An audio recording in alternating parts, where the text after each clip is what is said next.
All right, it is a pleasure to introduce Dr. Helen Ansell from Emory University, who will be our SLAM speaker today. She is currently the Tarbutton Postdoctoral Fellow working with Professor Daniel Sussman, and we're going to hear about her work on properties of cellular tissues. She got her PhD at UPenn under the supervision of Randy Kamien, and did a first postdoctoral stint at the Northwestern University with István Kovács, applying statistical physics to study cellular level structural properties of the brain. So Helen, take it away. I'll just go ahead and share my screen. Hopefully this is still all good. Great. Okay. Yeah. So thank you very much for the invitation to be here. I'm very happy to be here today and tell you about some of my recent work looking at material properties of the 2D Voronoi model. So this is a model of densely packed disordered cellular tissues. And what I'm hoping to convince you of is essentially that this model is quite weird. But in particular, what I mean by that is that the behavior of this model significantly deviates from the behavior of standard glass formers. So it displays anomalous dynamics and also unusual rheology. And this really highlights that we need a better understanding of how material constituents and their interactions lead to particular emergent phenomena. And we also need to then understand how these strange features we're seeing in these models may be applicable when people apply these models to try and make predictions about real cells. So what is it that these models have been designed to study? So much of the work using these models was inspired by an observation that densely packed cellular tissues can undergo a transition from a fluid phase to a disordered solid phase. So that's what I'm showing in the video on the left here. And this transition is very reminiscent of a glass or a jamming transition, as is often observed in soft materials. And so this has inspired a lot of work, seeing if we can use ideas from soft matter physics to try and understand these disordered cellular systems. However, these cellular systems, they can also do much more complex things that we'd also like to be able to understand. So for example, they can undergo collective migration, which is very important for things like cancer cell invasion. And then getting more complex still, these dense collections of cells are around, say, in earlier embryo development, and they'll experience these complex flows and shape changes in response to stresses as the system develops. So kind of at the big picture level, what it is we want to understand is how you go from a single cell and sort of the cellular and subcellular processes there up to the scale of entire organisms. So we know there's lots of different things involved, things like the cytoskeleton at the subcellular level, and then once you get cell collections, things like cell-cell junctions or genetic patterning or stresses and things like that all contribute to maintaining an entire organism. So we're certainly a long way off being able to understand an entire organism at sort of the scale of studying all the individual cells. But what I'd like to sort of argue is that studying cells at the scale of densely packed tissues, so at this scale, where we have emergent collective behavior, but without all the additional complexity of things like complex shapes and lots of different cell types, this sort of collective scale is a good starting point for determining key features of cell collective behavior. And indeed, even in 2D, which will be the focus of what I'm talking about today, studying densely packed cellular sheets in 2D is relevant for things like epithelial sheets, which line surfaces throughout the body. So for example, the skin or the lining of the gut. So this sort of philosophy has inspired a lot of experimental work looking at these densely packed cellular sheets, as well as a lot of theoretical and computational modeling, and in particular, highly coarse-grained geometric models at the level of single cells, which is what I'll be talking about today. So just to give an overview of the types of modeling I'm talking about, here are 3 of the most frequently used of these highly coarse-grained geometric models. So in each case, the cells are reduced down to just 1 or a handful of degrees of freedom. So in the example on the left here, this is showing the Voronoi model. So this is the one I'll be talking about today, and I'll give a little bit more detail in a couple of slides. But essentially in this model, each cell is defined by a single point at the center of the cell, and then the boundaries of the cell are defined by a Voronoi tessellation of the space. So each cell is a polygon, and then the entire sheet of cells fills the entire space. Now, the vertex model is very similar. So again, the cells are polygons, but now the degrees of freedom are the vertices of the polygons. So typically each cell has 6 vertices, and then each vertex is typically shared by 3 cells. Now, another model that shares a lot of similar phenomenology, but is slightly different in its construction, is the cellular pots model. This is usually a lattice-based model. So it's a little bit like an Ising model with a spin-like degree of freedom on each lattice site, but essentially the spin has a lot more options than just up and down. But much like in the Ising model, there's an interaction energy so that neighboring sites are preferentially in the same state, and this leads you to these spatially localized cells. So these geometric cell models have had important successes in capturing the behavior of real cells. So one very important start point is that the shapes of cells in these models do agree fairly well with the shapes of real cells. So these models are capturing relevant geometry. And then these models do also undergo this transition between a fluid and a disordered solid, as has also been observed in real cells. However, and this is what I'm going to be talking about today, these models do have highly unusual material properties that deviate from expectations you would expect in typical disordered materials. So in particular, what I'm going to talk about today is how the glassy dynamics of these models deviate from the behavior of a standard glass former. And then at the end, I'll also touch on some ongoing work looking at the unusual nonlinear rheology of these models across a broad range of parameters.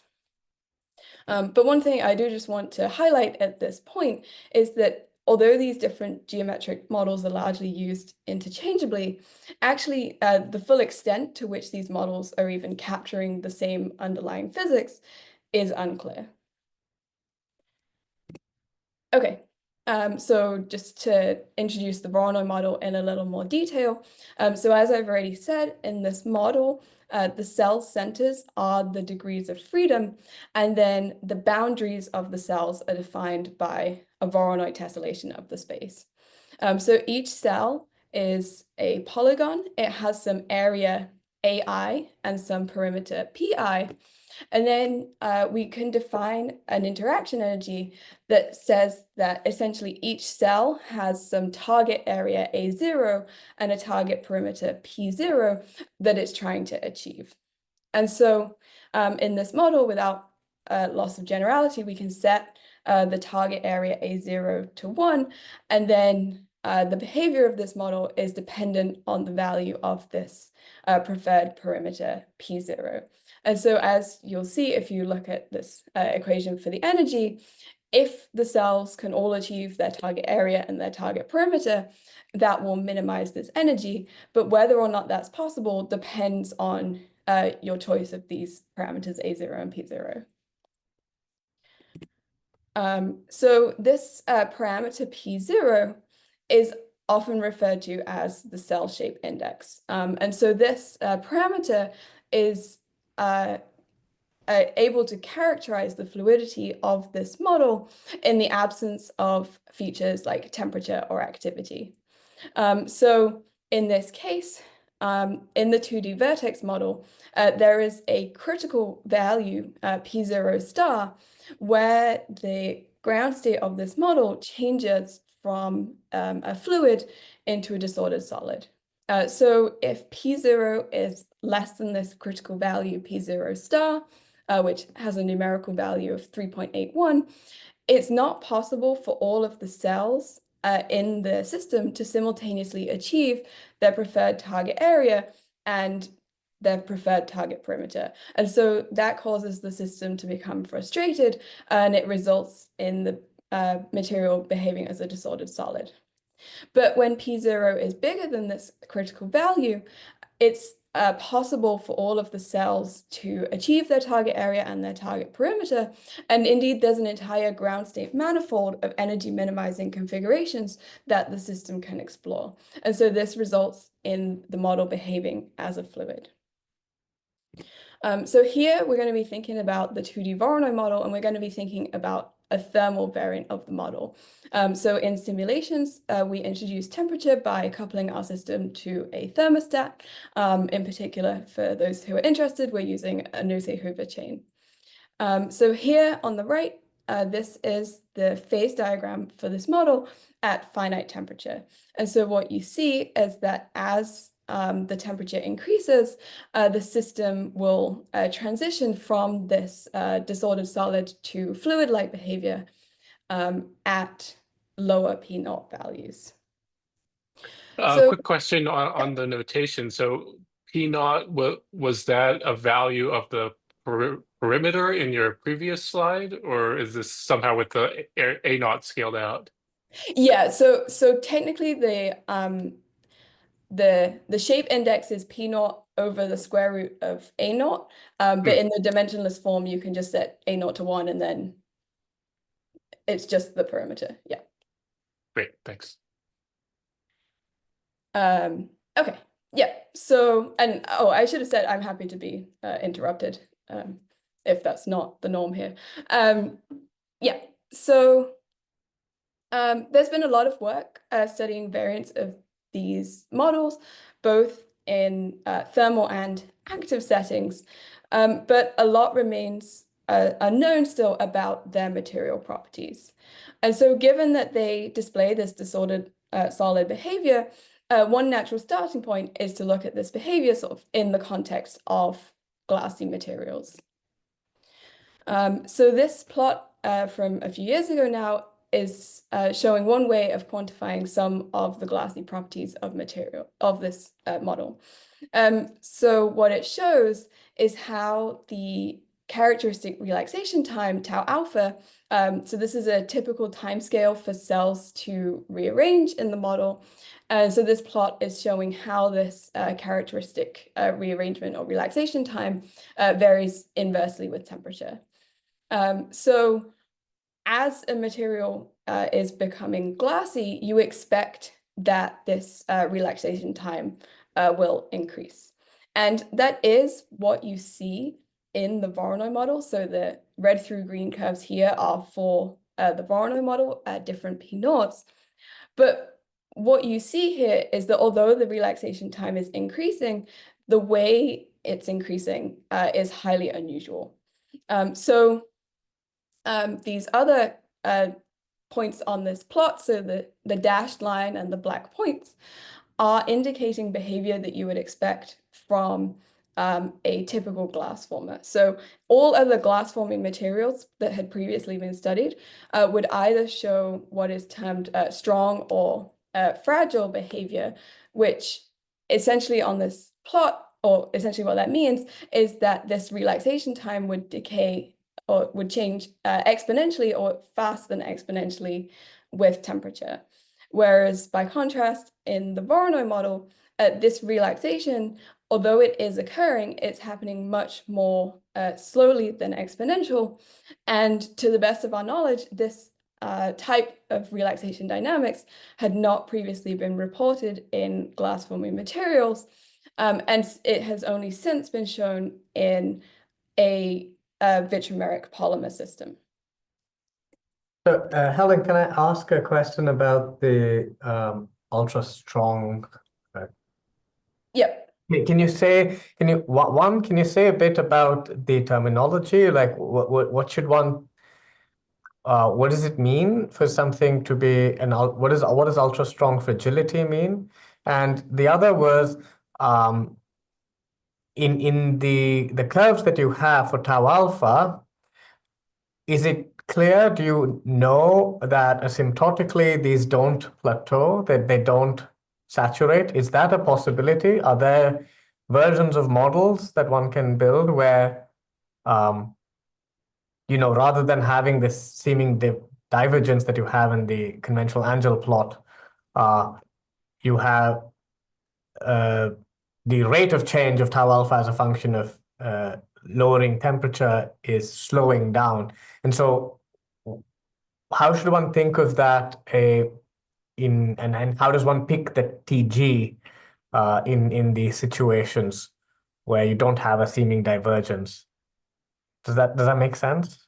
Yeah. Okay. So the fragility is it's essentially a measure of the gradient of this, and so this is terminology that's used. So depending on the slope of this, the glass is termed strong or fragile.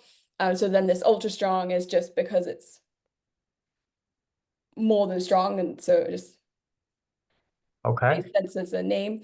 Your question about is it plateauing, that's quite hard to it gets tricky because you have to wait so long to do these to do the simulations. So so you're asking, for example, are the green curves actually just plateauing forever as you decrease the temperature? Or maybe not. Maybe they're just growing very slowly. In which case, how does one decide that TG is where the TG over T is that? What does that TG mean then? Yeah. Okay. So in typically when you do simulations, you essentially you have to pick what TG is. So TG isn't it's usually that you pick something where you've waited long enough, and so it's quite conventional typically to take TG to be 10 to the 4. 10 to the 4 of tau alpha. So you're saying tau alpha 10 to the 4 some yeah, so you pick TG so that tau alpha is 10 to the 4. But this is a convention that generally works and may or may not actually be a sensible choice for this model. Okay. Yeah. And the strong terminology for fragility, sorry to go back to this, in the conventional glass forming literature, in the glasses literature, what does it physically mean? What does the slope of tau alpha in this curve refer to physically? So I think it's to do with how the how the structure responds to different I mean, like sort of fragile in the typical sense of how you would understand the word, like how the structure will break. Is that a mechanical thing then? Or is it an energetic thing, which I don't know?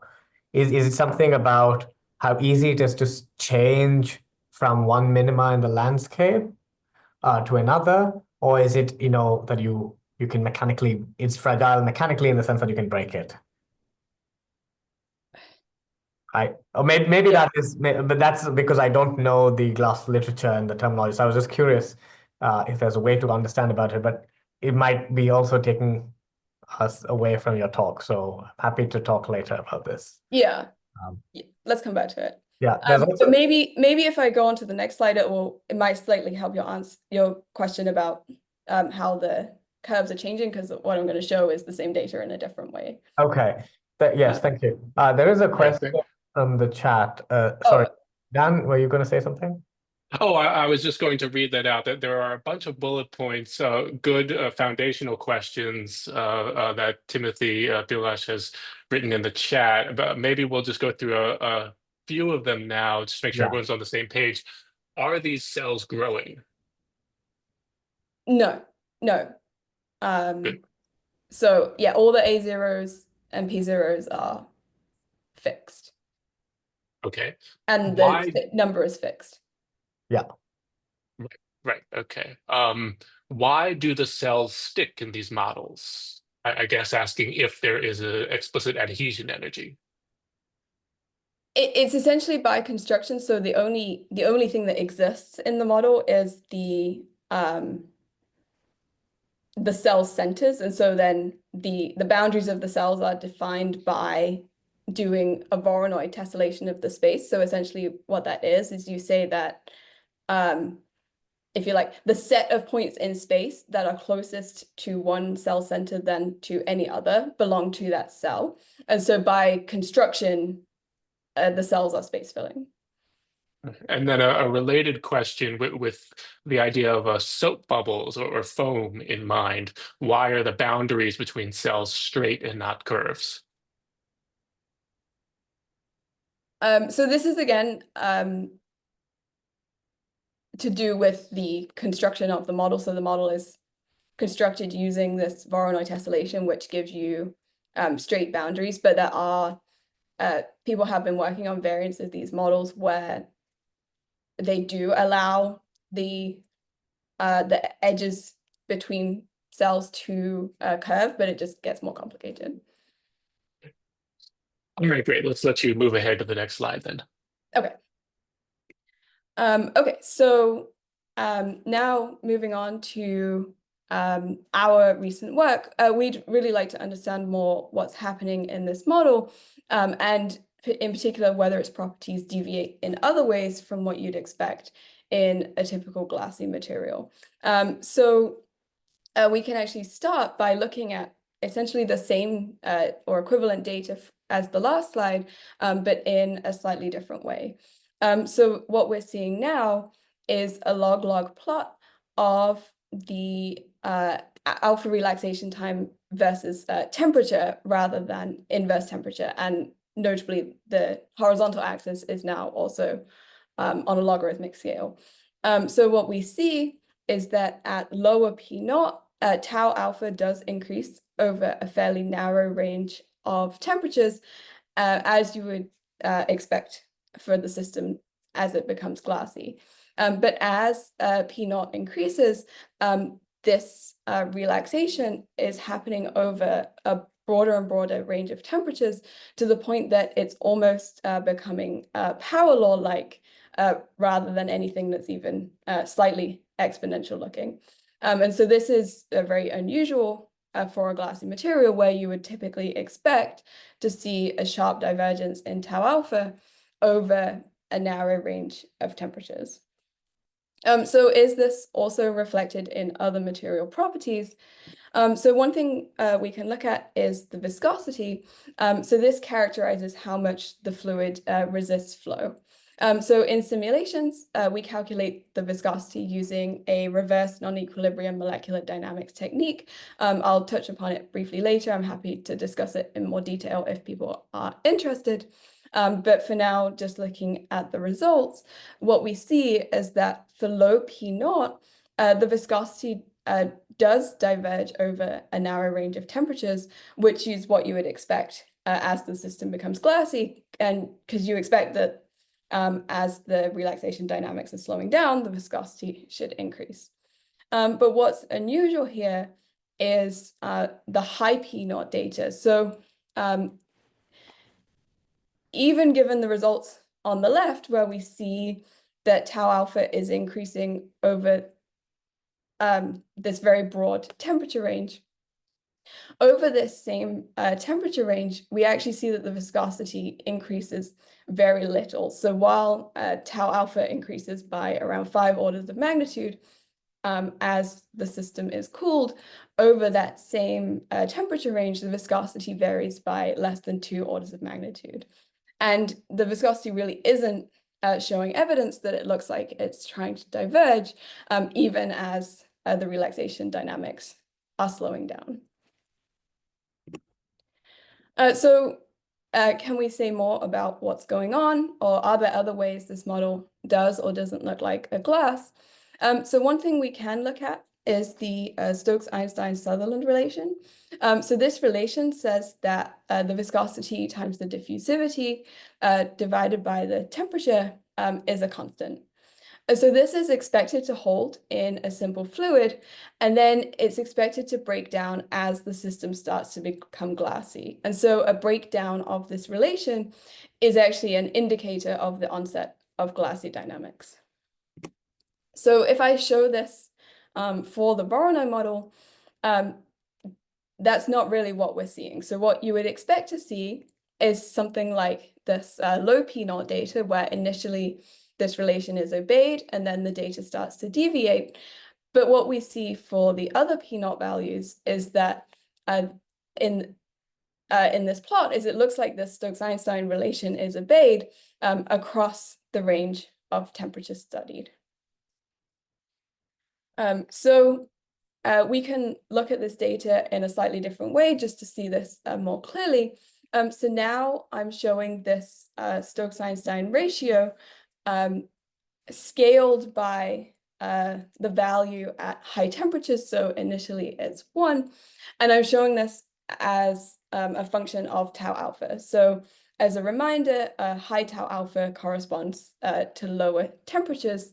And so these values are all scaled so that when tau alpha is 1, this ratio is 1. And then this is really highlighting here that at the lowest P0, we see initially that the Stokes-Einstein relation is obeyed. So this ratio is staying around 1.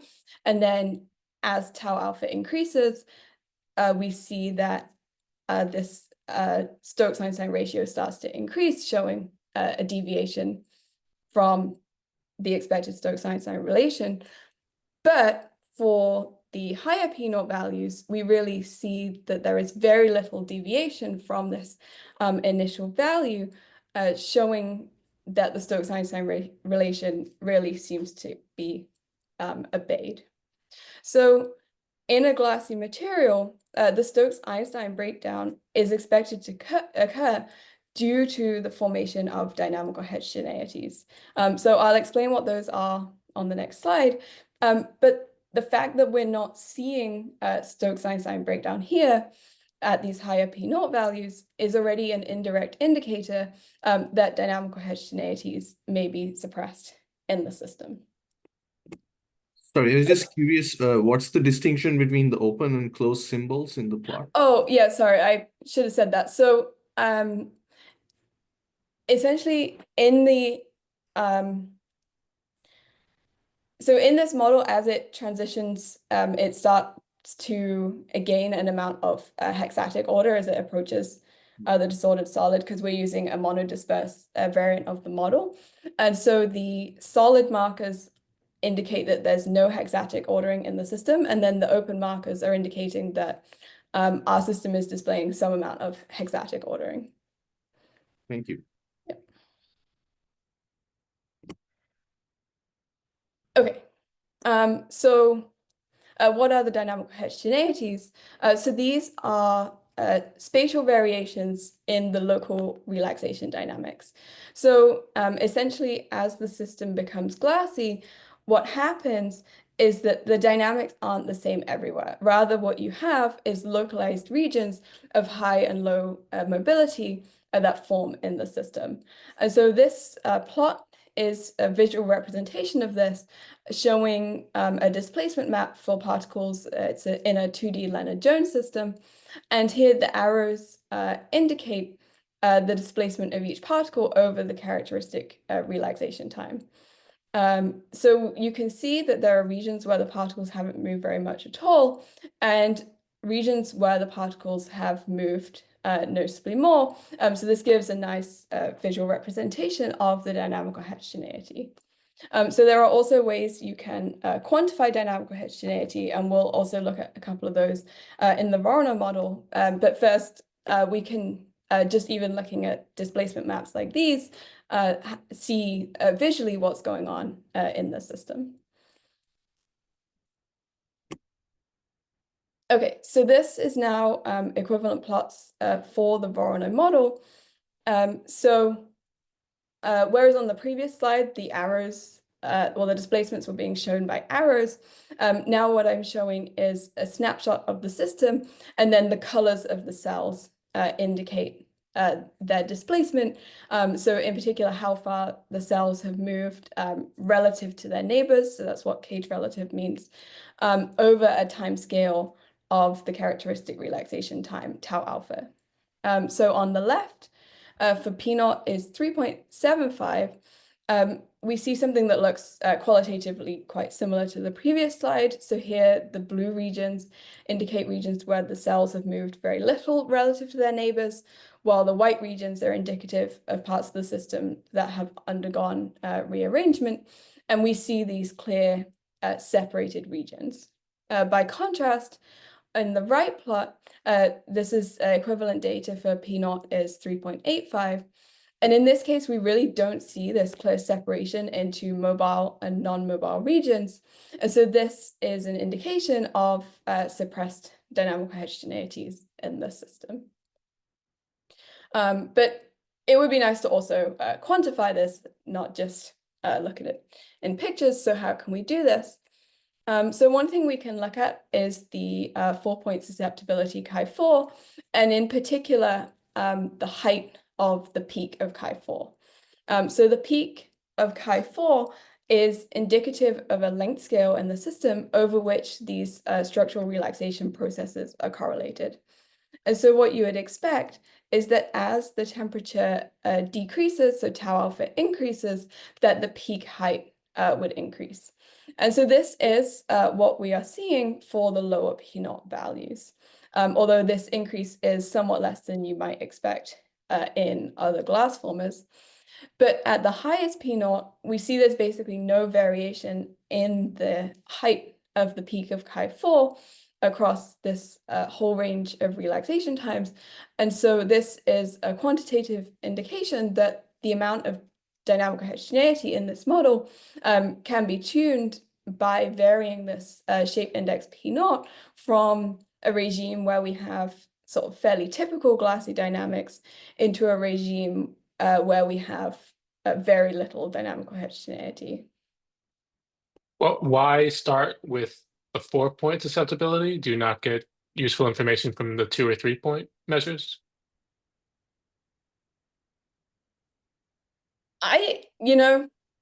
I assume not, because everyone starts with the 4-point. Okay. Oh, this is a common yeah, practice. this is an extremely standard choice. Yes, I think it's because you're wanting correlations. You're looking at space and time. Okay, together. I also think it's because, at least my understanding was that in conventional glasses, the reason you look at 4-point susceptibility is because the 2-point susceptibility, the structure factor, looks like that of a liquid. So you can't tell the difference. And so you have to go to its higher order correlations of patches of things, which I think the next immediate thing becomes the 4-point, which is my sort of very coarse understanding of why that may be the choice. Yeah. We have a couple other questions written in the chat. Is tau alpha related to whether the cells act like a rubber balloon or a plastic bottle? I'm sorry, I don't understand what that question means. Asking for some physical intuition of what tau alpha is telling us, and whether it's showing us whether it's more solid-like or more elastic. Oh, okay. So the more solid-like or more fluid-like, that is P0. Tau alpha is so that's a structural relaxation time. So that's related to the temperature. So a higher tau alpha means that things are moving around much more slowly. So cells, say, take longer to rearrange or move relative to their neighbors. So it's behaving, a high tau alpha means it's So both P0 and tau alpha are related to how fluid it is. So yeah, so a high tau alpha means things are moving around more slowly. But P0 is an input and tau alpha is an output, right? So we're putting in P0 and we're putting in temperature, and then temperature so tau alpha is related to temperature. Oh, I see. It's set by that parameter choice. Interesting. Yeah. Okay. And then there's a question I don't understand. Cells must oscillate in size and bounce against each other. Doesn't seem to matter in modeling, question mark. I'm not sure what's motivating the statement that cells must oscillate in size and bounce. May I say something? Go ahead. Tim, these cells appear to be always in contact with each other entirely. But so there's fluid around it, but there's not fluid between any of the cells. Oh yeah, so in this model, the only so the degrees of freedom are these cell centers, and then the boundaries of the cells are purely defined by geometry. So there's no background. There's nothing between the cells. The cells by construction are all butted up against each other and share common edges.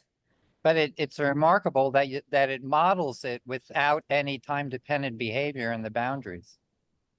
You know, so if they were wiggling against each other, for instance, it would change some of the interactions. But you seem to model it pretty well as a static boundary.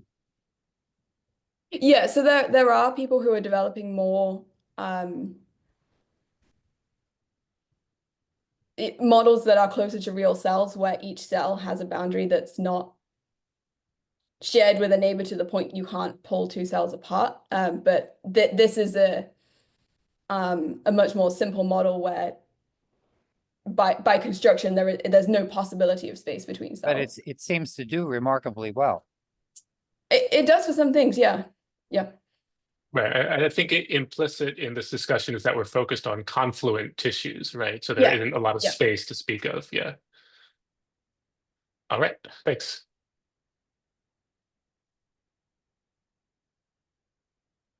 Okay.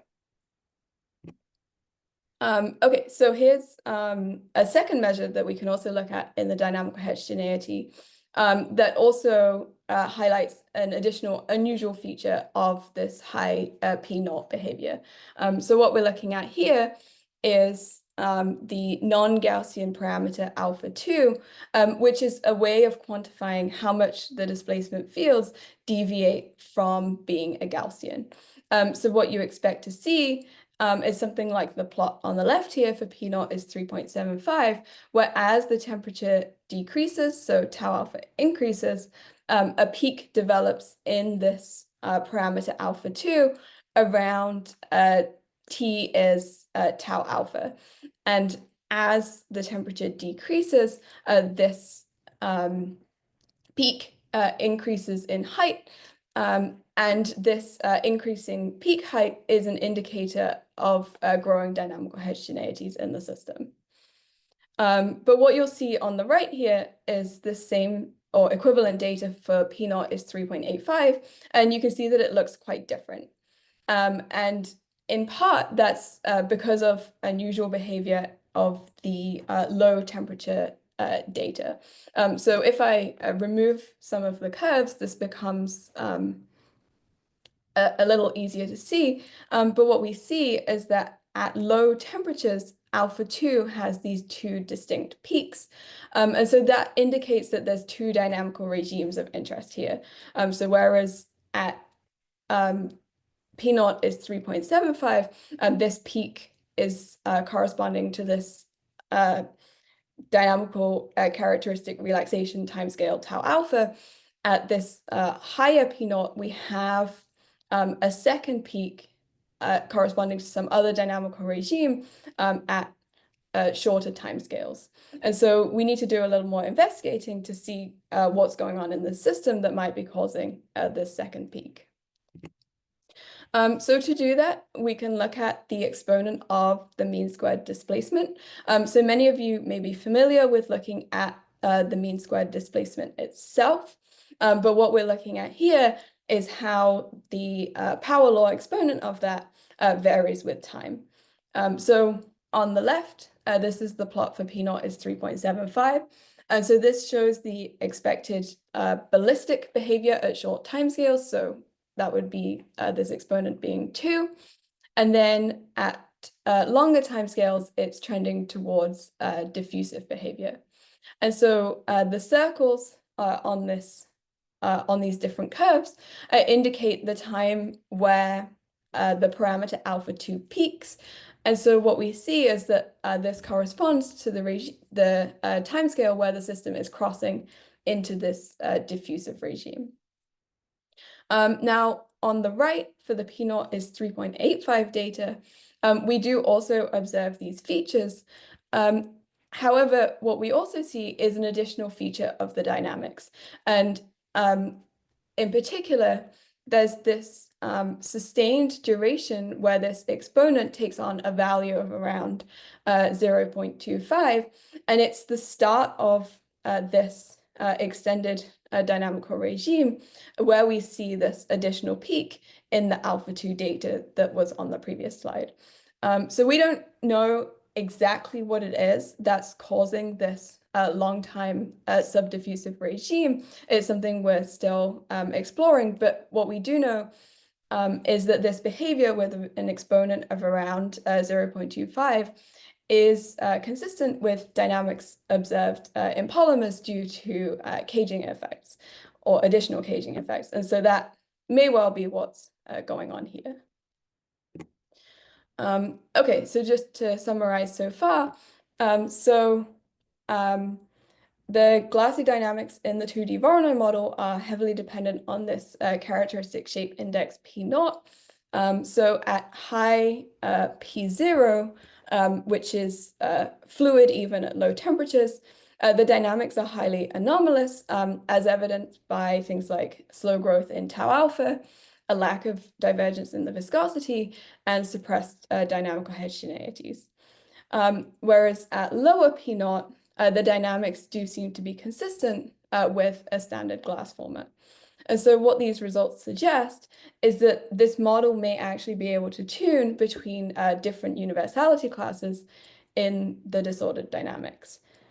So maybe I'll pause here briefly if there are any more questions on this part, and then there's a short second part. I had a very quick question to the previous slide. So I guess you were showing these alpha plots for the mean square displacement. And even on the left-hand side, it seemed like there was a little peak before it went up again to 1, I guess.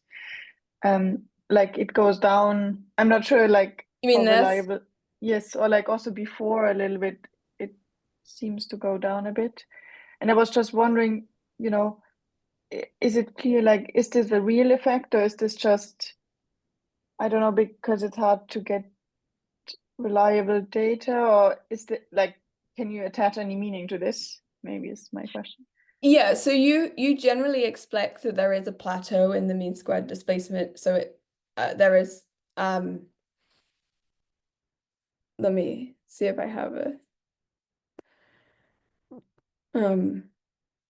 I think I had a, is it this? This okay, this isn't the cage relative one, but it's close enough. So you expect that you have this slight flattening off in the mean squared displacement between the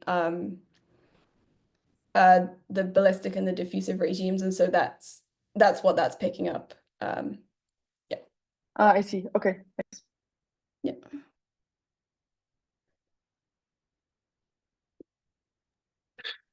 So in terms of the biological system, is this are you thinking of this as a problem in the model? Or does this go against some observations, or is it just highlighting the not just is it alternatively highlighting the phenomenological weirdness of this system to the extent that it does describe the biological system? Yeah, so there isn't a huge amount of work out there looking at like these exact measures in the real cellular systems. One of the very early papers that looked at dynamical heterogeneities in these cells suggested they may be more in the fragile regime, which would then be quite different to what you might expect from this model, which is not in the fragile regime. It's more that so I guess one thing I should say is that we are trying to do some of these measures on real cellular systems to see what happens, and we don't have results for that yet, but it's also just highlighting that these models are displaying very unusual features, and we don't really we don't know yet if that is relevant for real cells or if it's just a quirk of the models. And so that's really kind of the question is, have we just managed to design these strange models, or is that actually going to turn out to be relevant for real cells? Makes sense. Tim? Just a quick question. It seems to me that this is modeling based on the distance the boundaries are from the center. Not so much the characteristics of the boundaries as they interact with each other.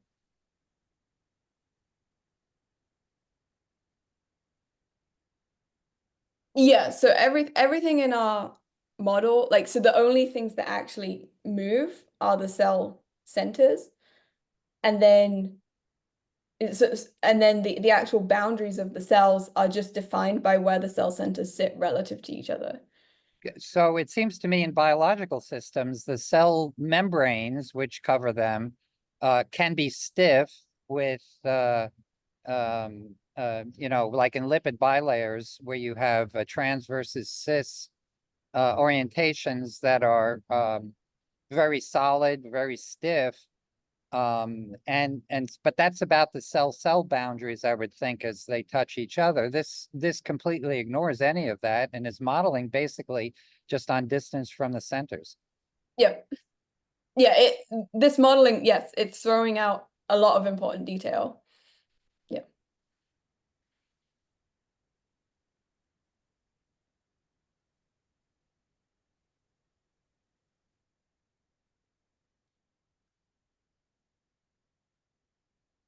Okay. All right. So so far we've talked about various things, including how the viscosity has unusual behavior. But everything we've been talking about so far has been in the limit of low applied shear stress. But as we saw in the beginning, there are biological processes such as embryo development where large internal and external stresses induce flows in the system. And so in this next part, we'll briefly look at some of the rheological properties of the system in more detail across a range of stress scales. And we'll see that this shows a range of rich behavior. So before we get into any results, I just want to briefly go over some terminology just to make sure we're all on the same page. So when you're doing rheology, essentially you either shear something at a constant shear rate and see how much it resists that, or you impose a fixed shear stress and then see how much your system flows in response to that. And so here we're doing that second option. We're using this velocity shearing and scaling reverse non-equilibrium dynamics technique. And essentially how this works is shown in this schematic on the right, is that the system is divided into a series of slabs. We then impose a forward momentum flux on the middle slab and a backward momentum flux on the bottom slab in a way that conserves the total linear momentum and kinetic energy of the system. But doing these momentum manipulation techniques induces a flow in the system, and from that you can then determine the viscosity. Now, if when you do this, the shear rate is proportional to the shear stress, then your flow is Newtonian. If instead, when you measure your viscosity, you find that as you increase your shear stress, the measured viscosity decreases. This is shear thinning. While if, as you increase your shear stress, your viscosity increases, this is shear thickening. And this can come in two different forms. It can be continuous shear thickening, so the viscosity gradually increases with stress. And you can also get discontinuous shear thickening, where at some critical applied stress, the viscosity will jump discontinuously to a higher value. You can also get a regime called shear jamming. So what this is that if you apply a high enough shear stress, your system that was flowing will in fact stop flowing and the system becomes jammed.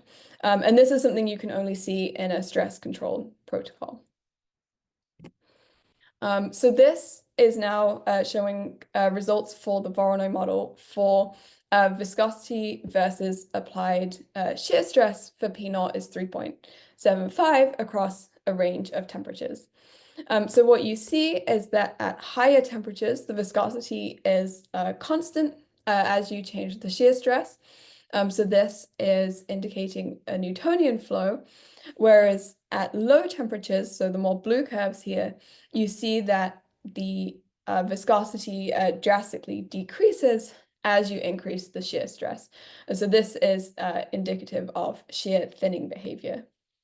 Now, one other thing you'll notice is that there are data points missing. So for example, around here, there's no data points.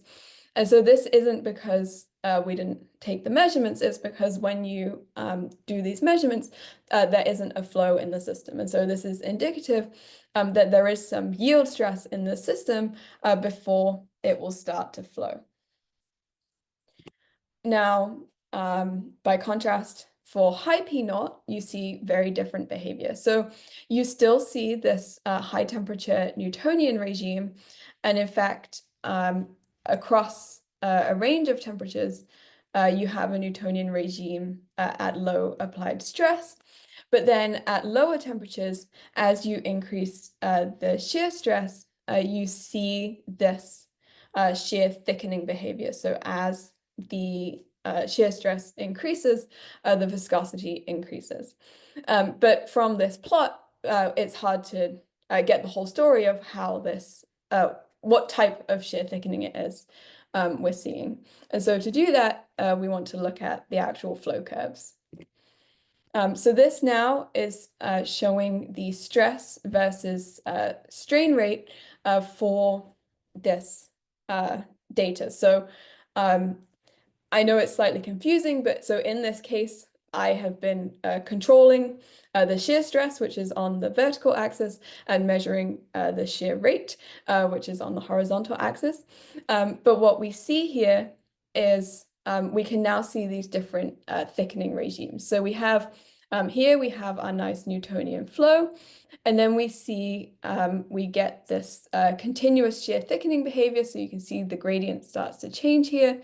And then we have these vertical jumps in the shear stress. And so these are indicative of this discontinuous shear thickening behavior. And then what we actually see here is that as you increase the stress, these flow curves actually start to bend back on themselves. So as you stress the system more, it slows down. And then eventually in this region, we have these missing data points. And this is because the system stops flowing. And so we have this shear jamming behavior. Now, just to briefly compare this to some other recent work that came out of Max B's group. So there they were looking at an active variant of the vertex model. So here, their activity is a bit like our temperature, and they were doing a strain rate controlled protocol. And so here, again, you have this Newtonian flow regime and this very pronounced discontinuous shear thickening. But in this protocol, you can't see this shear jamming behavior. So let's look at what's actually going on in the system in the flowing and jammed regimes. So here I'm showing two different snapshots of the system. For P0 is 3.85 in the low temperature regime. So the left is in the Newtonian flow regime at low applied stress.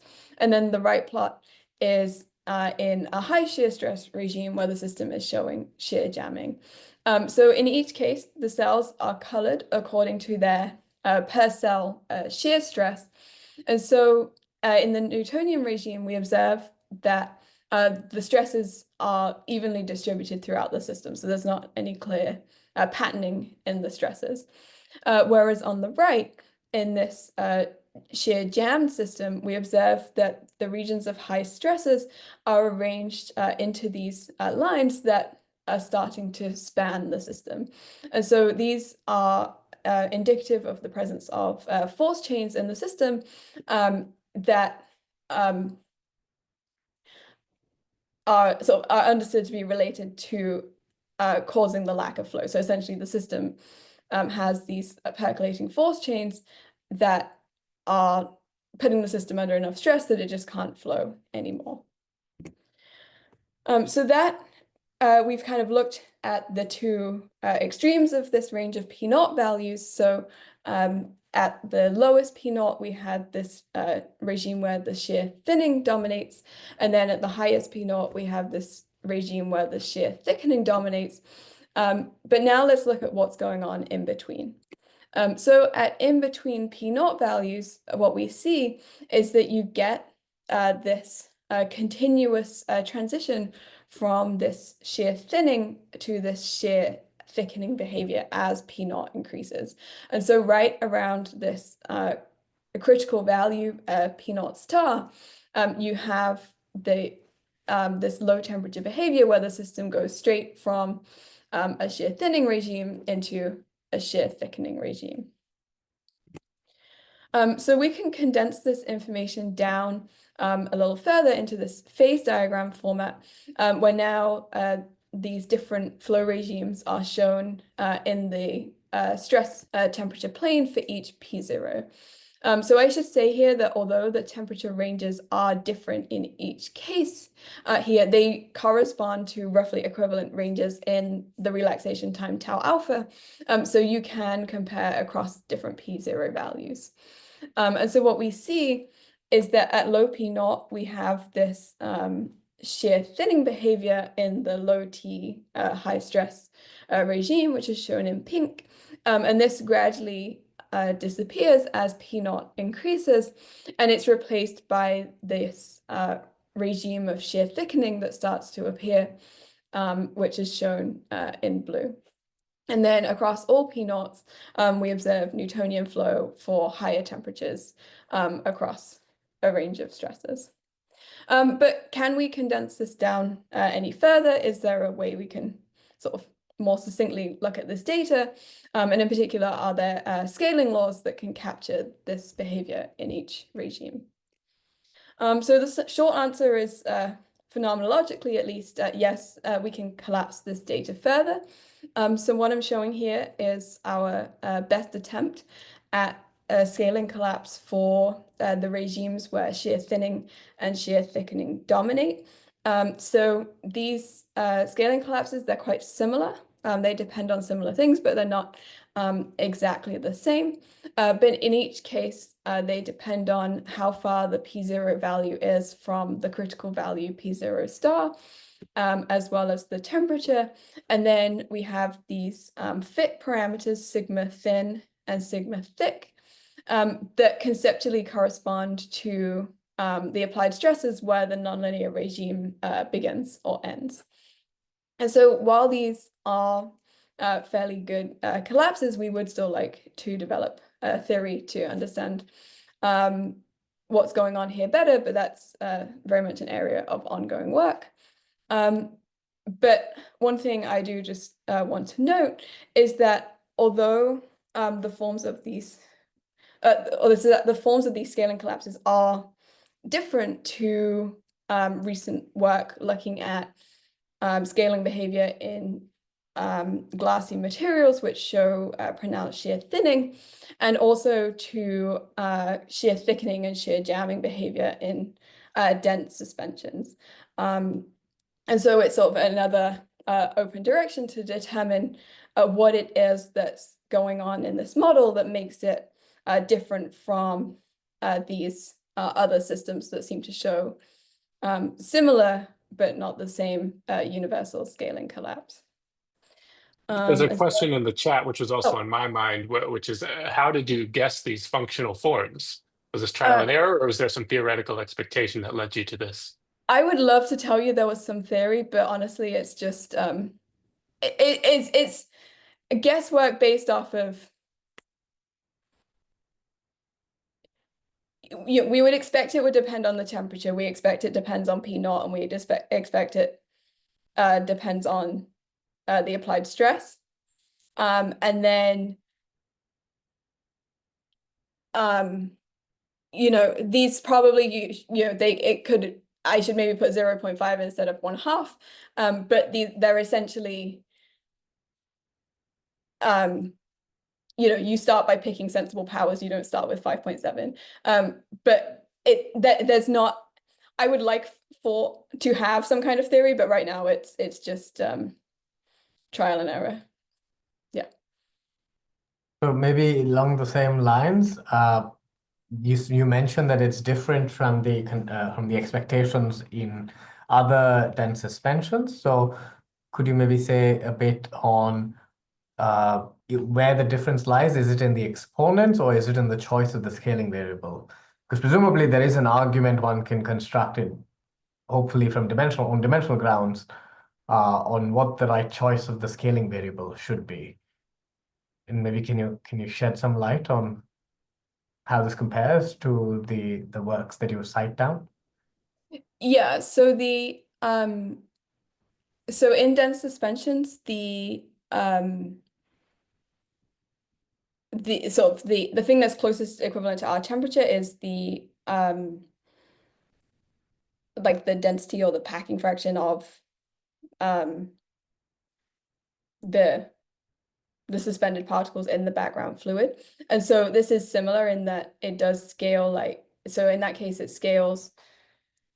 So if the packing fraction is phi, it scales like phi minus phi 0 squared, where phi 0 is the zero temperature, or the zero shear jamming fraction. The difference there is that there seems to be two different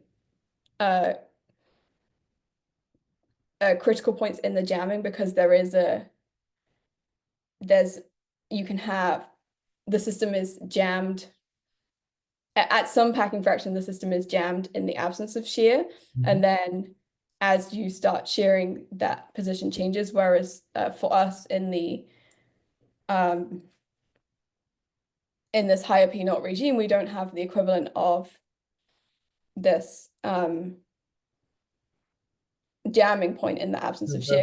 That's surprising, because okay, so that's unusual, because I would have assumed, or my first guess would have been that the analog of the packing fraction would be P naught, because that's what controls your solid to fluid transition. But you're saying that's not the right comparison, it's rather with temperature, which I would have thought should compare to something akin to fluctuations.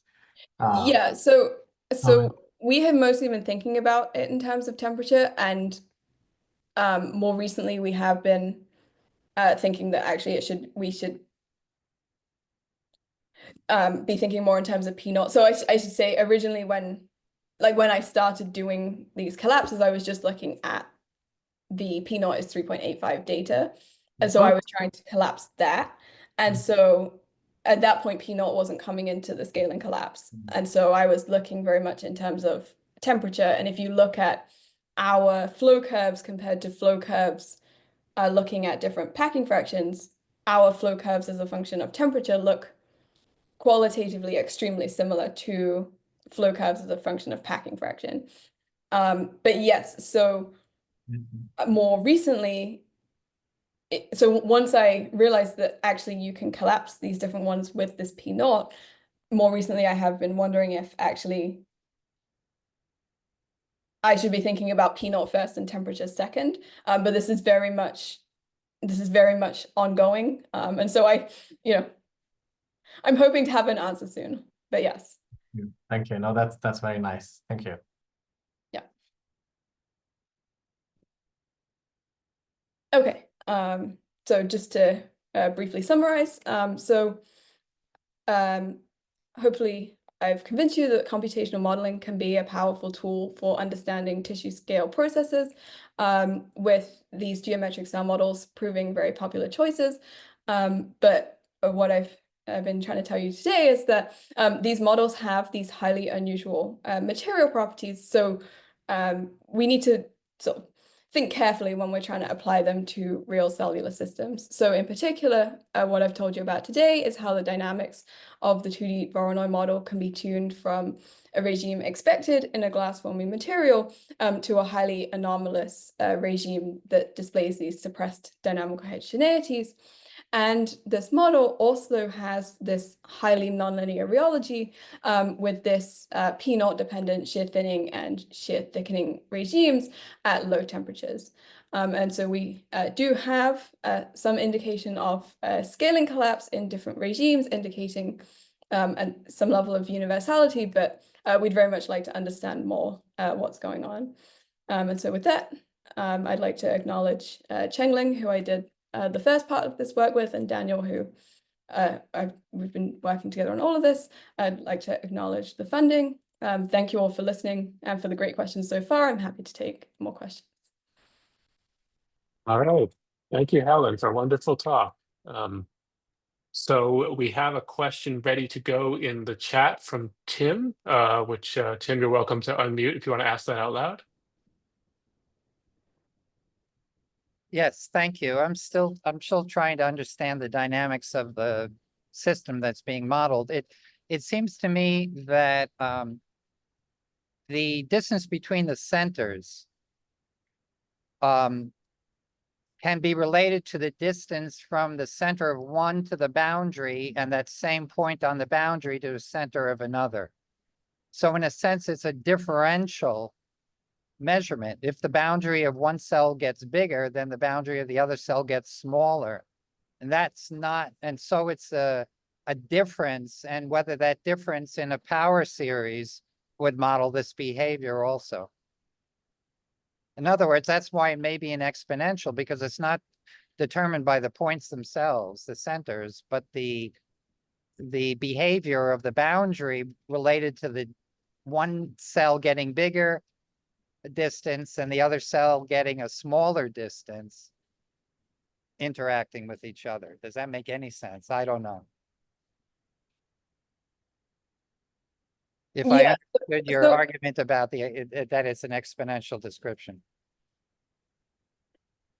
Yeah, so in the model, the only thing that exists are the centers. So the boundaries really don't, they are purely a construction. So Well, how do you decide how many boundaries?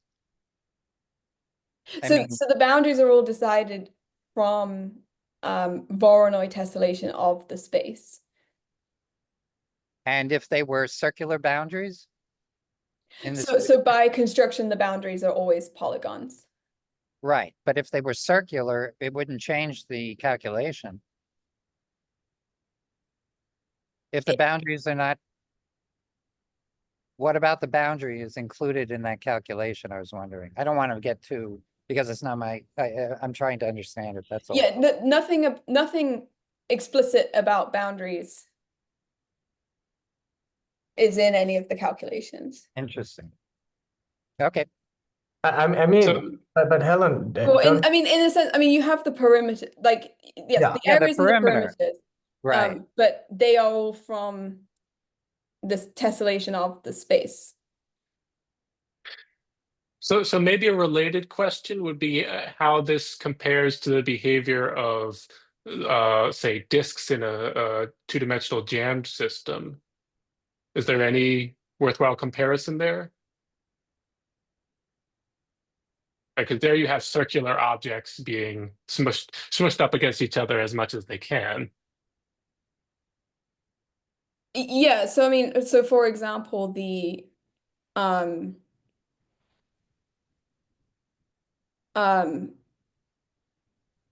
like the shear thinning behavior is observed in sort of granular materials. So that, yes, for so. And if you look at the position of one center compared to another center, there's a distribution of different distances. That distribution is not independent, because if you make the distance from one center bigger, you're making the distance to the other center smaller. So in some ways, it's a differential between the two distances and not the distance itself. All right, that's just a thought. Maybe a follow-up or on that. When we showed the shear thinning images, it looked like your cells became with very sharp angles. And so can you comment on how the shape of the cell changes in the last part of your talk? And yeah, here, or maybe it's more a square shape. Yeah, so we definitely see that the cells are becoming more elongated as we're increasing the shear stress, and so this is for the shear thickening and heading into shear jamming. So yeah, you can definitely see that the cells are becoming more elongated. Orientational ordering starts to emerge in the system. And again, that's something we're still very much working on quantifying. Are you imposing a number of neighbors here, or it looks like they're always they always have four. I can't see well, but it looks like they always have four neighbors, four cells. So we don't impose the number of neighbors. Typically, you would have on average 6 neighbors. But in these regimes where sort of in these what I was describing as force chains where the cells are becoming very elongated, they do still have 6 neighbors, but the lengths of the shared boundaries between the different ones differ. So the and how does this compare to experiments, the deformations? So people haven't done this type of experiments on real cells. But in dense suspensions, you do observe the appearance of these sort of force chain type structures, but in those cases it's to do with contacts forming between different particles in the suspension, whereas here everything is always in contact all the time. Okay.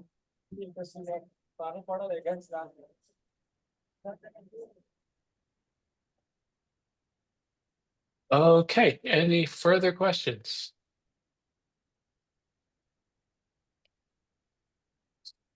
All right, if not, let's thank our speaker once again. Thanks, Helen, for a wonderful talk. I'm going to end the recording here.